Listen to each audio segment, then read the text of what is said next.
Good afternoon, Dr. Gary here on the road. We sell dental practices nationwide. So today's topic is the sale of a dental practice is historically non-recourse to the seller. In other words, post-closing, the seller has minimal responsibilities after the sale of a dental practice. And we'll get into that, where you'll understand the word non-recourse. So, before we get into that, we'd like to just tell you, we are now in 28 states. We have 10 employees.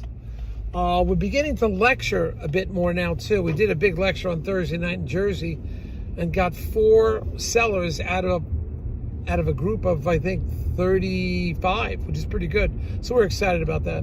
But we do have the staff, we have the team, we have the organization. That's 2 CPA accountants, marketing director, we have an operations director, we have 3, we have 5 development acquisition people. So we have the team available for you to handle it. The phones are answered 363 days a year. We take off Christmas and Easter. You need us, we'll be there.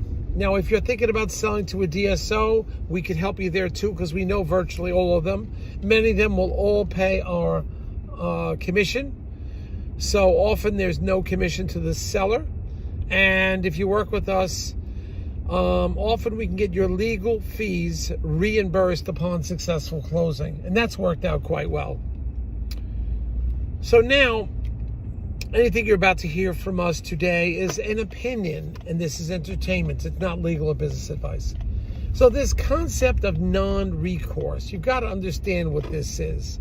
This is if once you sell your dental practice, assuming you provided correct information, that nothing was false, you're not hiding anything from the new buyer, assuming the only information you provided was true and correct, it's a non-recourse type of situation. That is, hopefully the doctor's going to do well, and 99.75% of them do very well.